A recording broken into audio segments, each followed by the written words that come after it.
గతంలో YCP terrorism విధ్వంస పాలన సాగించిందని, దాన్ని మర్చిపోతే మళ్లీ మనపై గొడ్డలి వేటు తప్పదని సీఎం చంద్రబాబు హెచ్చరించారు.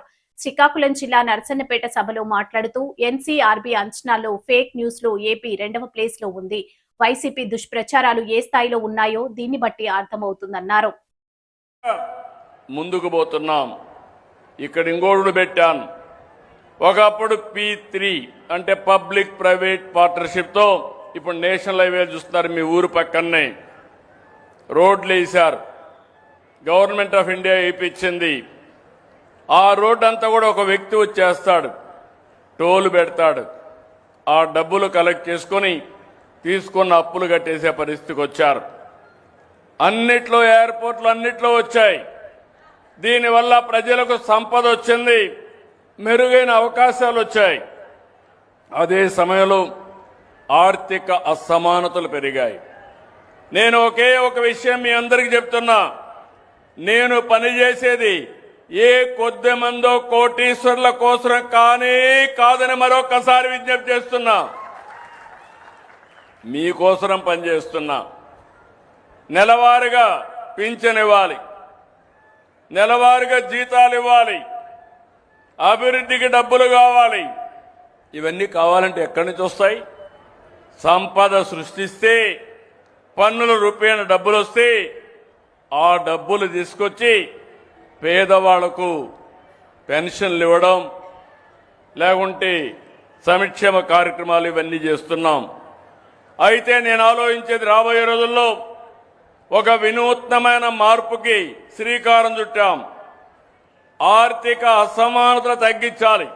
ఒక వ్యక్తికి 55 లక్షలు లేకుంటే 5 కోట్ల ఆదాయం, పేదవాళ్ళకు మాత్రం దినానికి 100 రూపాయలు కూడా ఆదాయం లేని పరిస్థితి.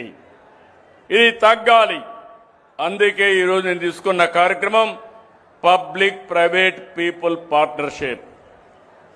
పైనుండే వ్యక్తులు కింద నుండే వ్యక్తుల్ని ఎక్కడికక్కడ దత్తత తీసుకోవడం, వాళ్ళని పైకి తీసుకొచ్చే బాధ్యత. దానికే నేను పేరు కూడా పెట్టాను, MBK, మార్గదర్శి బంగారు కుటుంబం. పైనుండే 10%, కింద నుండే 20%కి అనునిత్యం అందుబాటులో ఉండి వాళ్ళని పైకి తీసుకొస్తే అది నిజమైన అభివృద్ధి అవుతుంది.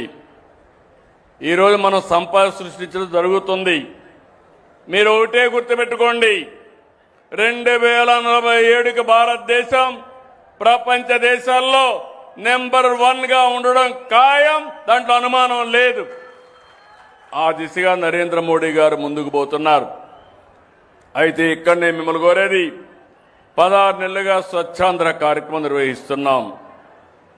ఇన్ని రోజులు ఈ కార్యక్రమంలో సాధించిన విజయాలు ఎంతో తృప్తిని, స్ఫూర్తిని ఇస్తున్నాయి.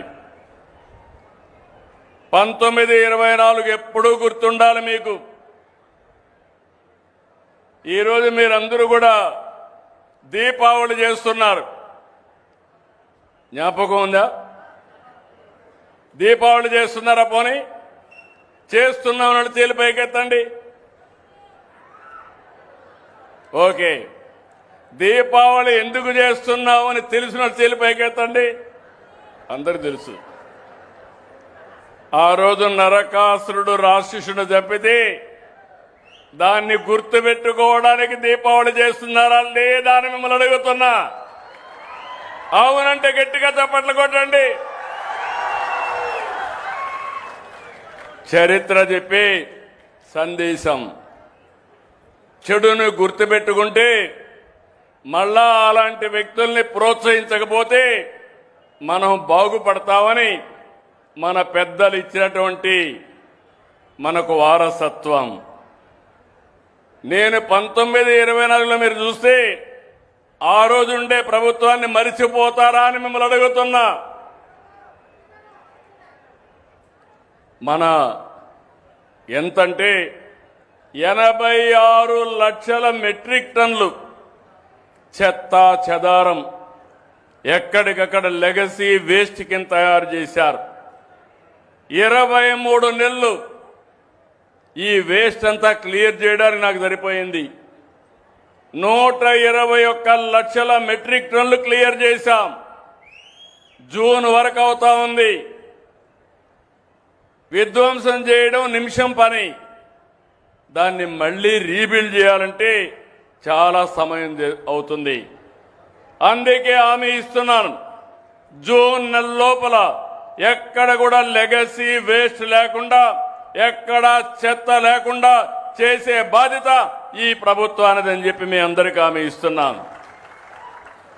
2, ఇంటింటికి వచ్చి చెత్త కలెక్ట్ చేస్తున్నాం.